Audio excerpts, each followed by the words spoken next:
Sometimes I think there are things that we, ordinary people, can't even imagine. Not because we lack imagination, but because our brain simply refuses to believe that someone can actually live like that. Tell me honestly, would you ever think that someone would build an underground garage right beneath their library? When I first heard about it, I thought it was some kind of science fiction.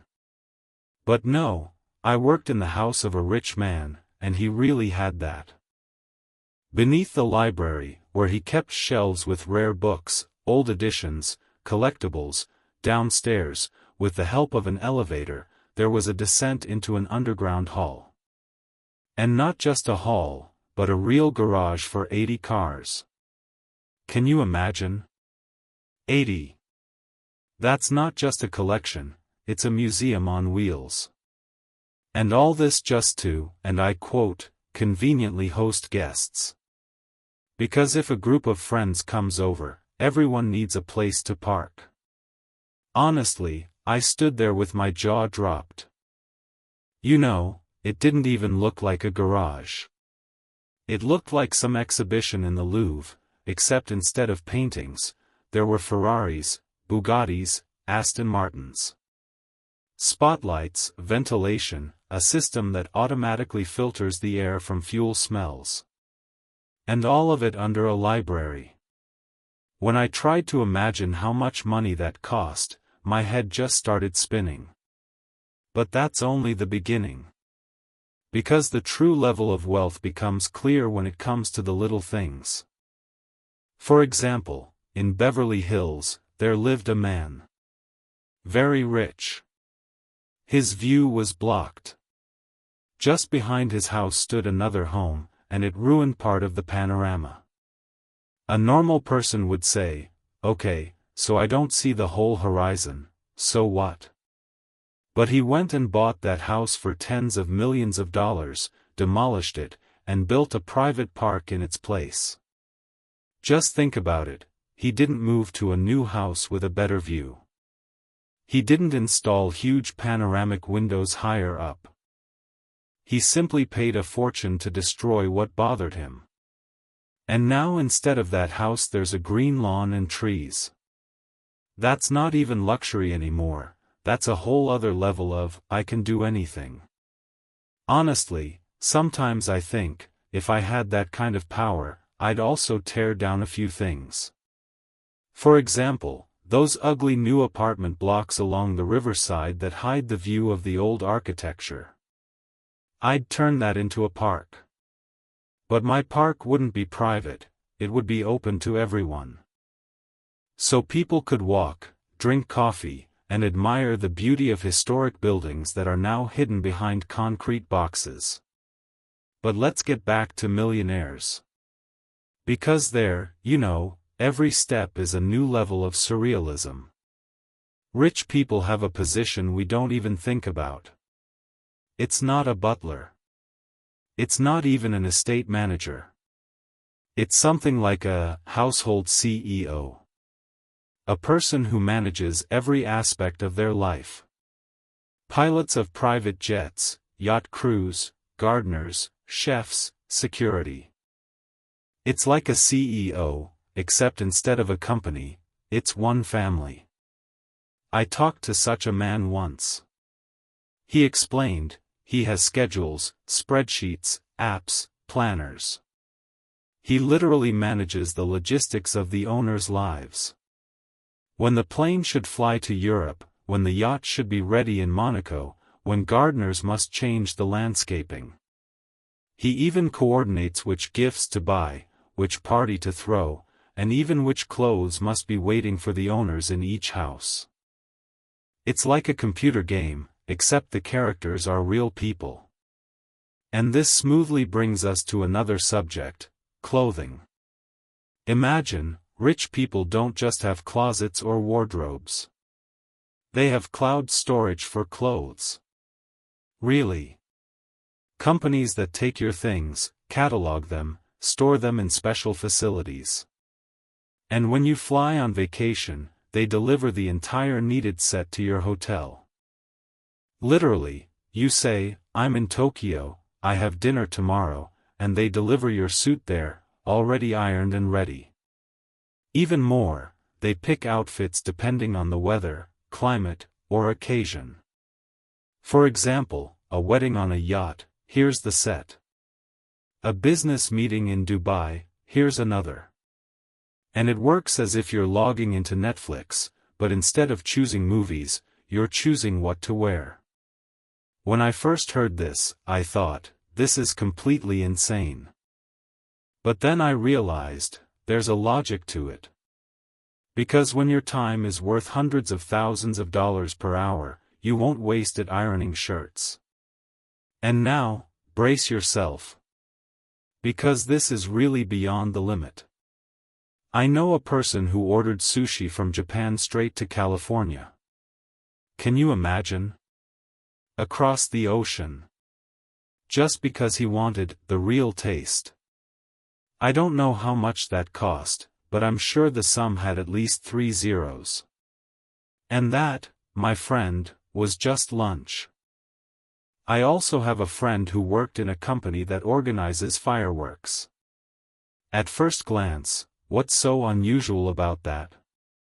Weddings, city holidays, sometimes concerts. But once, a billionaire ordered a private show from them. Not for the city, not for thousands of people. Just for himself. An evening, a pool, a few guests, and fireworks lasting for dozens of minutes. And all of it for $28,000. Just to sit in his garden and watch beautiful explosions in the sky. Imagine that, you walk out in shorts and a t-shirt, take a glass of champagne, sit on a lounge chair, and the sky starts glowing with every color.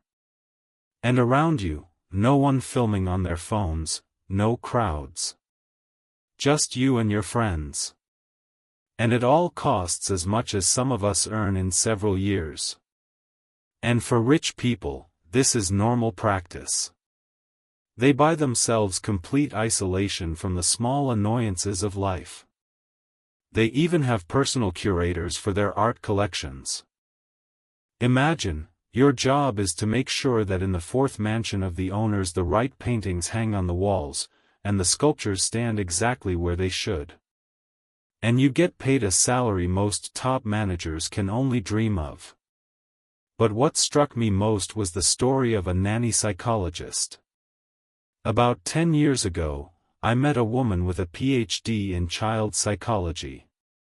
And she literally struck gold working with the children of ultra-wealthy families.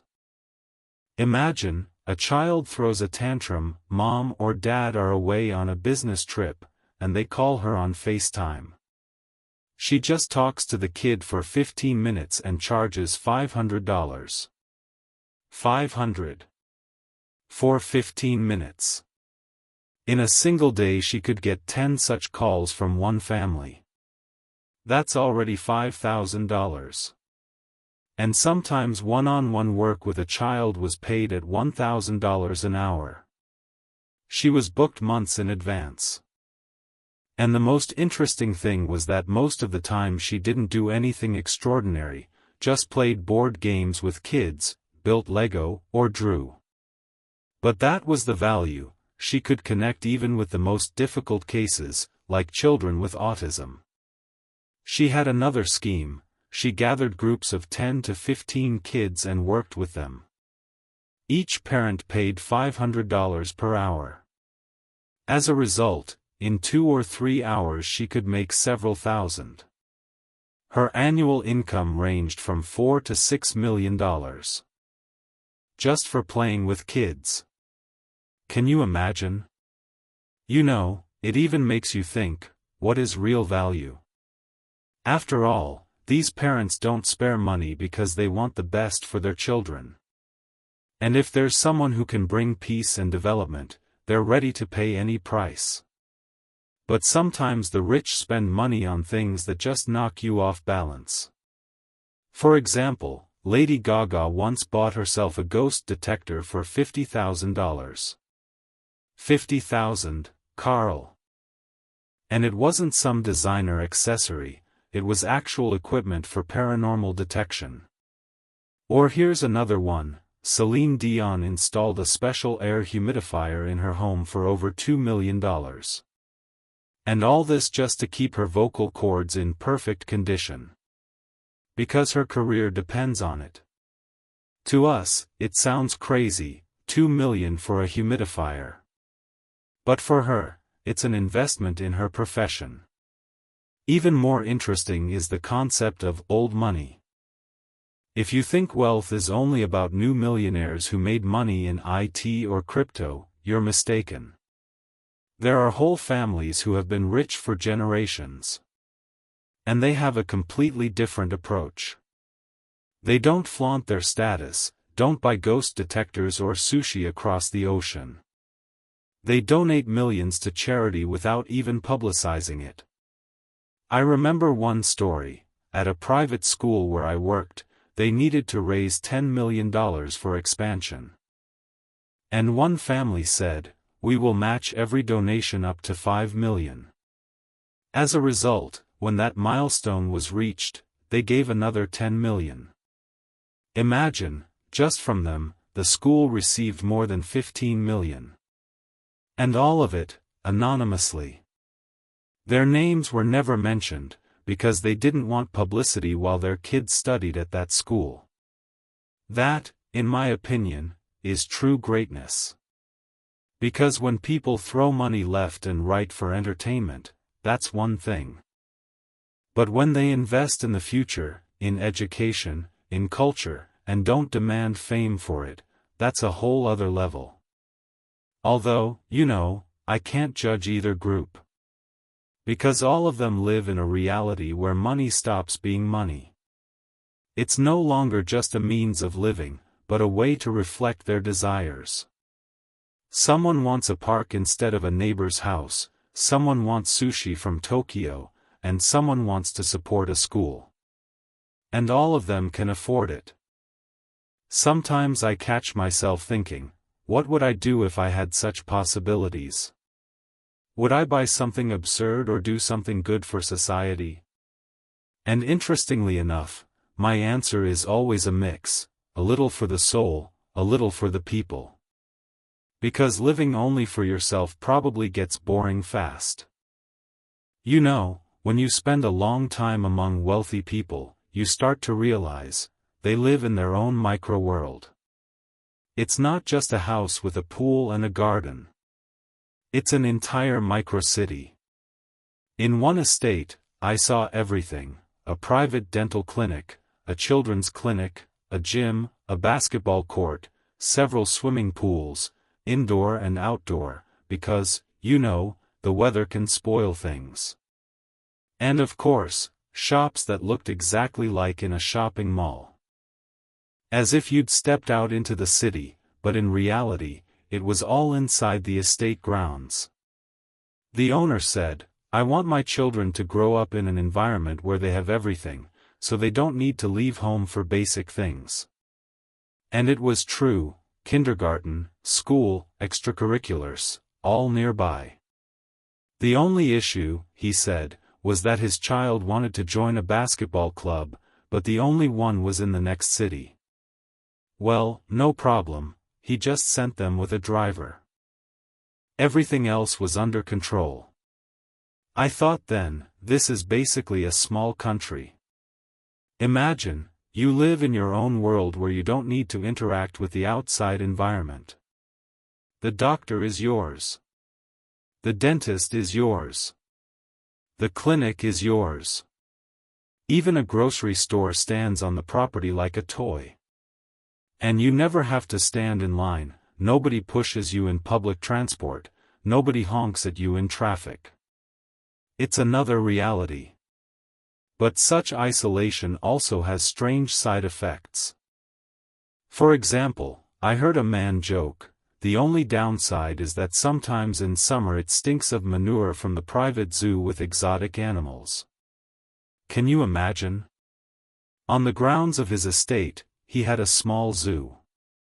Elephants, giraffes, even a rhinoceros. Sometimes in the heat, the smell was too strong. But he said it was a minor thing, because the kids have the chance to see nature right at home. And that's when I realized, even their problems look different. For someone, the downside is mosquitoes in summer. For someone else, it's an elephant that doesn't smell the way you'd like. By the way, about staff.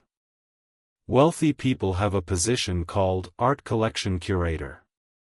This is the person who makes sure the paintings are hung correctly, so that when the owners arrive, everything is in place. Meaning, the owner might come to his fourth house somewhere in Europe, and his favorite paintings are already hanging, the right vase is standing, and a fresh flower is on the table. All of this prepared in advance by other people. Imagine that level of attention to detail. We sometimes get excited if in a hotel they fold our towels nicely or put fruit on a plate. But here, an entire team works to make everything perfect before the owner even thinks, I feel like going to that house. Another example, I knew someone who worked in one of those wardrobe cloud services. The idea is simple, the rich don't keep their clothes at home but in a warehouse. Everything is catalogued, photos, descriptions, even notes on what to wear this with. And when the owner flies, say, to Paris, he writes, I'll be there from this date to that date. They send him suitcases with ready outfits, for business meetings, for walks, for dinners. But the most interesting part, sometimes these companies even prepare clothing sets based on the theme of the event. For example, a 1920s-style dinner, and they pack you a tuxedo with a bow tie, a pocket watch, even a hat. And all of it arrives before you do. To me, this isn't even about clothes anymore. It's about control over every detail of life. Because if you can delegate even what to wear, it means you don't burden yourself with anything unnecessary at all. And now imagine the story about ordering food from another continent. A man in the Hollywood Hills wanted authentic Japanese sushi so badly that he ordered delivery straight from Tokyo. The fish flew across the ocean on a special flight, just so he could say, this is the real taste. And it wasn't a one-time thing, there are entire companies that serve these kinds of clients. And you sit there thinking, wouldn't it be easier to just fly to Japan yourself? But for them, that's not even a question. Because if you can have everything here and now, why wait? Another curious thing, personal doctors and therapists. I knew of a case where a wealthy family kept a doctor in their home. He lived with them, had his own office, and was ready to help at any moment. And this wasn't a family doctor who'd arrive an hour after being called. This was someone who stayed in the house, so if you sneezed or felt weak, he was there instantly. Imagine that level of peace of mind, knowing you have a doctor, a pediatrician, and even a therapist for emotional support in your house 24/7. It's like living in a clinic, but without the hospital feel. But the story that impressed me the most was the nanny on FaceTime, which I've already mentioned. Because if you think about it, she could earn more than top investment bankers. Just by answering calls. And that once again shows, wealth isn't just about things, it's about the willingness to pay for peace of mind. Because what is $500 to a family worth hundreds of millions? Pennies. But the ability to know that your child will calm down and be happy, that's priceless. And that explains very well why the wealthy sometimes spend money on completely crazy things. They don't just buy objects, they buy emotions and peace. You know, when you listen to all these stories, you get the impression that the life of the rich is pure surrealism. Because every time you think, okay, nothing can surprise me anymore, a new fact comes along. For example, one businessman spent millions of dollars to build himself a house in the style of GTA 5. Yes, you heard right, a video game. He literally used the game's locations as a blueprint and recreated them in real life, garages, interiors, even a pool. And all of it not for show, not for TikTok, but simply because he wanted to. Or here's another one. Lady Gaga with her $50,000 ghost detector, that's already almost a legend. But I heard of an even crazier case. An actress ordered a custom-built, screaming room. Seriously. It was a special acoustic room where she could scream as much as she wanted and no one would hear. Everything was lined with soundproof materials, ventilation system, even special lighting for dramatic effect. And it cost several $100,000.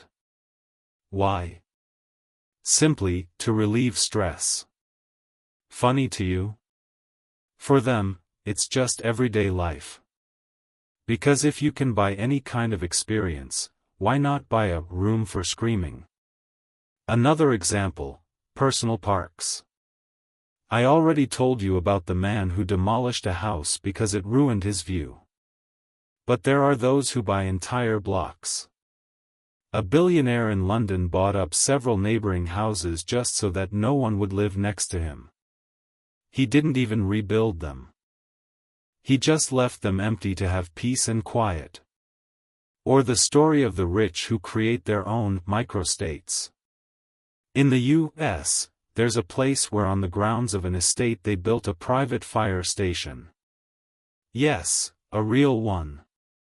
With trucks, firefighters, and equipment. All so that in case of an emergency they wouldn't have to wait for the city service.